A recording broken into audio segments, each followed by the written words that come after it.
जी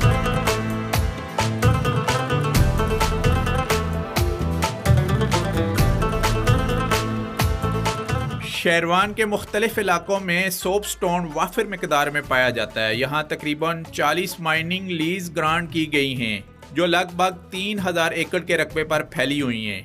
यहाँ से हर महीने तकरीबन 10 से 15,000 टन सोप स्टोन निकाला जाता है। इस इलाके का ये कीमती पत्थर चीन, जापान समेत यूरोप तक एक्सपोर्ट किया जाता है।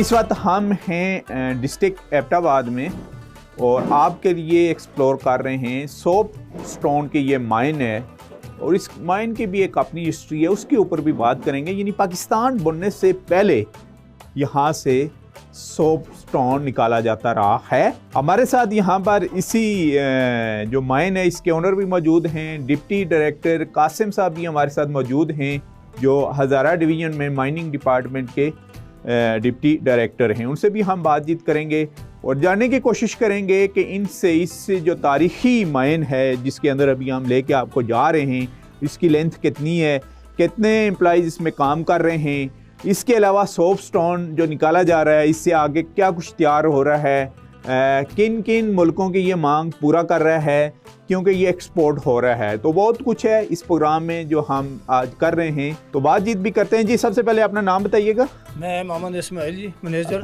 अच्छा मोहम्मद इस्माइल साहब, हमें बताइएगा सबसे पहले कि जिस माइन के अंदर हम जा रहे हैं इसकी हाइट कितनी है और चौड़ाई कितनी है इसकी? सर इसकी हाइट 6 से 6.5 फुट है और चौड़ाई है जी 5 फुट। 5 फुट है जी सर। अच्छा, तो कितने फुट आगे हम जाएंगे? ये सीधा ये ग्राउंड लेवल पे सर जाएंगे हम 700 फुट। 700 फुट? जी जी। यानी 700 फुट तैयार करने में कितना टाइम लगा होगा? सर इसके तैयार करने में कम बेश लगा है जी 1.5 से 2 साल। अच्छा 1.5 से 2 साल। तो हमें तो कहा गया कि पाकिस्तान बनने से पहले यहाँ से निकाला जा रहा है, वो इसी माइन या इसी पहाड़ में से निकाला जा रहा है? इसी पहाड़ से निकाला जा रहा है। अच्छा अच्छा अच्छा, इसी पहाड़ से, इसी पहाड़ से ये मुख्तलिफ जगहों से। ये दूसरी माइन है, पुरानी माइन है, एक इधर उधर है। अच्छा, कुछ फासले पे है पुरानी माइन। अच्छा ठीक, वहाँ से निकाला जा रहा था। ये नई बेसिकली लीज एक ही है। लीज एक ही है, ठीक, एरिया एक ही है। एरिया एक ही है जी सर। अच्छा, तो इसमें सर बताइएगा ये कितना डेंजरस है क्योंकि कोई स्पोर्ट हमें नजर नहीं आ रही सर। ये हार्ड ये राख है, हार्ड राख है, ये खतरनाक नहीं है, डेंजरस नहीं है। और ऑक्सीजन के लिए क्या कुछ अरेंजमेंट किया हुआ है आपने? ऑक्सीजन के लिए सर ये कुदरती हमने माइन एक माइन को दूसरी माइन से अटैच किया हुआ था, सेकंड आउटलेट बनाया हुआ था। अच्छा, दूसरी माइन से बनाया हुआ है। ऊपर एक दूसरी माइन है जो 3 नंबर है, उससे इसका सेकंड आउटलेट बनाया गया है। अच्छा, यानी ये माइन आगे जो 3 नंबर माइन है उसके साथ कनेक्ट है। कनेक्ट है जी सर। और वो बाहर की तरफ कनेक्ट होगी कि वहाँ से बाहर से उसका माउथ उस तरफ है। अच्छा ठीक है। तो ये दोनों में हवा का सर्कल बाकायदा कुदरती तौर पर मौजूद है। अच्छा, कुदरती तौर पर हवा का सर्कल मौजूद है। इसके और महसूस भी आप कर रहे होंगे। जी जी जी, बिल्कुल बिल्कुल महसूस। हवा पीछे से भी आ रही हो, आगे से भी ये महसूस हो रहा है कि हवा चल रही है।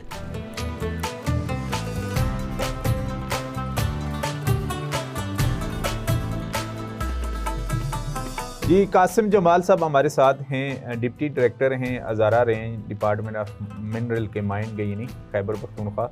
उनसे भी हम बात करके। जी सर, इस माइन के बारे में बताइएगा और ओवरऑल इस इलाके के बारे में।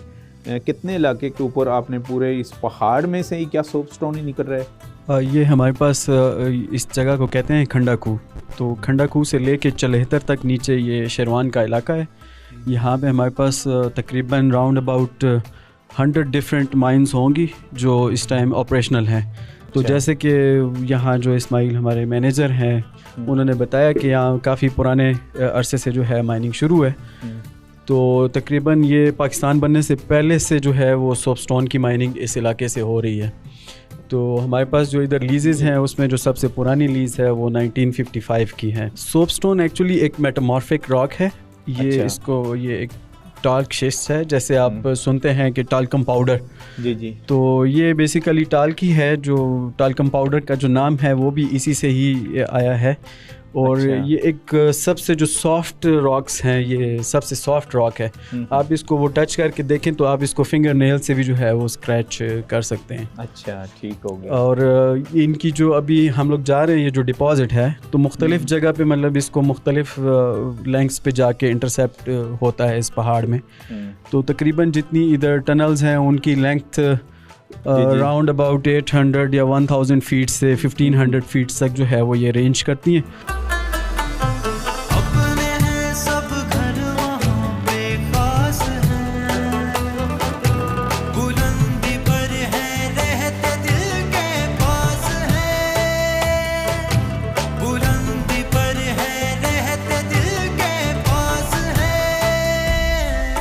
जी, इस वक्त हम तकरीबन 700 फुट चल के आगे आ चुके हैं और एक मेन सोर्स है, इससे नीचे तकरीबन 250 फुट वो मुकाम है जहाँ से सोप स्टोन निकाला जा रहा है।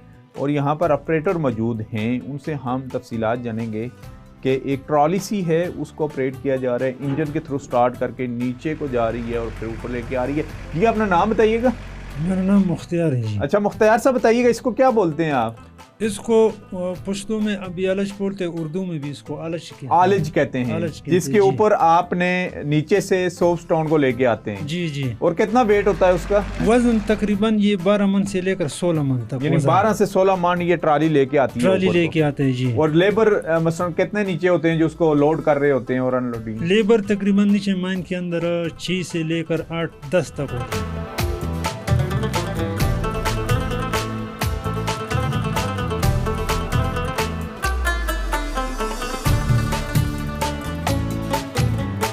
जी, कासिम साहब बताइएगा कि ख़ास करके जब हम किसी भी माइन में जा रहे होते हैं तो माइनिंग में सबसे एम ये होता है कि कहीं तो जदीद मशीनरी के थ्रू भी ऑक्सीजन प्रोवाइड की जा रही थी, जैसे फास्फेट में हमने देखा था पूरा प्लांट लगा हुआ था।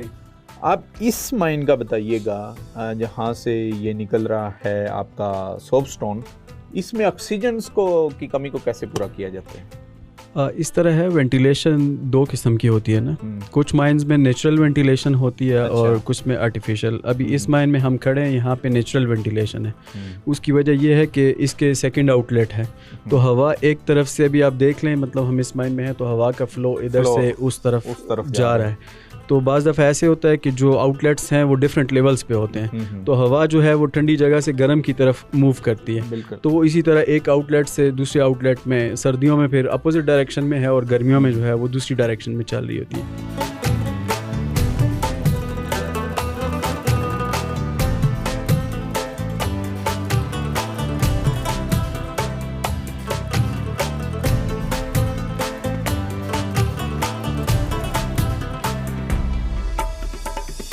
तो जी नाजरीन, अंदर से मेन सोर्स से सोप स्टोन को निकाल के यहाँ पर लाया जाता है। उसके बाद उसकी होती है सोटिंग, यानी पाउडर, लम्स और चिप्स। ये जो आपको नज़र आ रहा है ये लम्स है, यानी आप पत्थर की शक्ल में आपको नज़र आ रहा है। इसको अलग-अलग इसकी सोटिंग हो रही है। और ये जो आपको नज़र आ रहा है ये पाउडर है, ये पाउडर शेप, इसको अलग किया जाता है। और इसको बोलते हैं चिप्स, इसको अलग किया जाता है। यानी 3 किस्म का खाम माल है। उसके बाद इसकी लोडिंग होती है प्रॉपर, जैसे कि गाड़ियाँ यहाँ पर लोड हो रही हैं, आपको नज़र भी आ रही हैं। इसकी लोडिंग होती है, इसमें से जो पाउडर अलग हो रहा है, लम्स अलग और चिप्स अलग। उसके बाद इसको लोड किया जाता है और ये गाड़ी जाती है सीधी अतार इंडस्ट्रियल एरिया में, जहाँ पर ग्रेडिंग होती है, लेटेस्ट मशीनरी वहाँ पर है।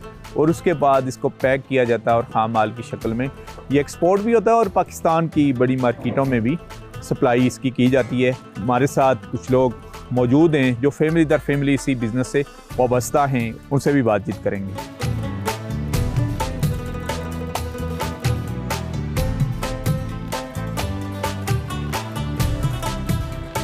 जी कासिम साहब, सबसे पहले हमें बताइएगा इसका इस्तेमाल क्या क्या है सोप स्टोन का? सोप स्टोन की 2 फिज़िकल प्रॉपर्टीज़ हैं जिनकी वजह से इसके ज़्यादातर यूजेस हैं। एक तो ये इनर्ट मटेरियल है, यानी केमिकली रिएक्टिव नहीं है। और दूसरा इसका है ये इंसुलेटर है और ये बहुत सारी चीज़ों में जो है वो एज ए फिलर यूज़ होता है। इसके जो मोस्ट मतलब कॉमन यूजेस हैं वो ये इसकी जो हाई क्वालिटी सोपस्टोन है वो आपको कॉस्मेटिक्स में यूज़ होता है और फार्मास्यूटिकल्स में और पेंट्स में और पेपर्स में यूज़ होता है। इसके अलावा ये एज ए फिलर जो है आपका रबर इंडस्ट्री में यूज़ हो रहा है और बहुत सारी ऐसी चीज़ें हैं जैसे हमने बात की पेंट्स में ये इस्तेमाल हो रहा है। अभी इसका जो इस्तेमाल है वो फूड जो इंडस्ट्री है उसमें भी इस्तेमाल हो रहा है, आपके खाने की चीज़ों में भी ये यूज़ हो रहा है जैसे टॉफ़ीज़ बनाने में, और इसके अलावा पेपर में भी यूज़ हो रहा है, कह रहे थे। बिल्कुल पेपर में तो ऑलरेडी अच्छा, कॉस्मेटिक्स में बड़ा इंटरेस्टिंग है क्योंकि ज़्यादातर जो ख़ातीन है हमारी, चाहे कहाँ की भी हों, वो बड़ी कॉन्शियस होती हैं और ज़ाहिर है वो मेकअप हर वक्त घर से निकलना भी है। तो ज़रा बताइएगा कि इन कुदरत ने इतना बड़ा ख़जाना दिया है डिस्ट्रिक्ट एबटाबाद के इनके पहाड़ों को कि यहाँ का जो खाम माल निकल रहा है सोपस्टोन की शक्ल में वो एक्सपोर्ट भी होता है और बाहर से मुल्क हमारे अपने मुल्क में आता है जिसका कॉस्मेटिक यूज़ करते हैं। किस किस कॉस्मेटिक्स में यूज़ होता है ये इस तरह है, यहाँ से ये सबसे पहले आपके हतार में जाता है, वहाँ से ग्राइंड होने के बाद ये एक्सपोर्ट होता है। तो एक्सपोर्ट अभी जो है वो चाइना को या जापान को या यूरोपियन कंट्रीज़ में जा रहा है। और कॉस्मेटिक्स में जैसे हमने बात की ना, सबसे पहले ये लिपस्टिक या जो आपके फेस पाउडर्स हैं या इस तरह की और बहुत सारी चीज़ें हैं। और सबसे पहले स्टार्ट जो इसका हुआ था, आप कह रहे थे कि स्कूलों में जो इस्तेमाल होता था चौक, जी चौक जिसको स्लेटी भी बोलते हैं, वो भी इसी का बनता था। असल में ये बहुत सॉफ्ट है ना, तो इसकी सॉफ्टनेस की वजह से वो जो आपने बचपन में देखा होगा कि जो स्लेटी होती है स्लेट के ऊपर लिखने के लिए, तो वो सॉफ्ट है, यानी आप इसको किसी चीज़ पे भी रगड़ें तो ये उधर उसके साथ लग के जो है वो यानी सबसे सॉफ्टनेस घिस जाता है या उसके ऊपर अपने निशान छोड़ता है ना। जी, सबसे पहले अपना नाम बताइएगा आप और हमें बताइएगा कि सबसे पहले ये किसने एक्सप्लोर किया, दरियाफ्त किया कि यहाँ पर इतना कीमती मिनरल मौजूद है।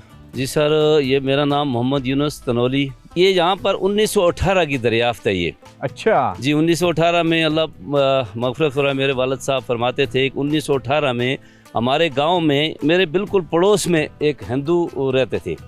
तो वो उस वक्त सर के ऊपर मतलब एक तोड़ा मतलब रख के यहाँ से ओपन होता था, ये नीचे थोड़ा है वो ना, तो वो जगह तो बहरहाल वो सर पे ले जाता था। उस वक्त ये गाड़ियों की सहूलत, ये शेरवान रोड भी निकला हुआ नहीं था ना, तो वो ले जाता था वहाँ से। उस वक्त में जो खाने पीने की चीज़ें आइटम लाते थे, जैसे कि खंड हो गया, ये मतलब उस ज़माने का जो भी फूड आइटम थे वो ले के आते थे। तो हमारे चूँकि जो बुज़ुर्ग आबा अजदाद बस्ता थे इससे ज़िम्मेदारा से, उनका तो मतलब ज़िम्मेदारी थी, तो ये चीज़ वो हिंदू ने मतलब शुरू की हमारे गाँव से। अच्छा, नीचे मार्केट में जाके वो बेच के आता था? जी, बेच के। उस वक्त हवेलियाँ बाजार होता था, बाजार पत्थर की शक्ल। जी जी, तो वो बेचता था। अल्लाह पाक जन्नत है, मेरे वालिद साहब ये मुझे हमें बताते, कई मरतबा उन्होंने ये बात हमें बताई कि बेटा इस तरह हिंदू था। तो हम लोग उस वक्त नहीं समझते थे ये क्या चीज़ है, क्या है।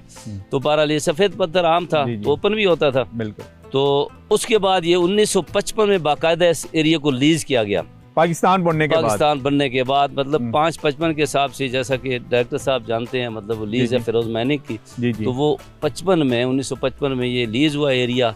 उसके बाद फिर वो पता चला कि इतना कीमती खजाना इन पहाड़ों में है जिसको कहा जाता है सोपस्टोन।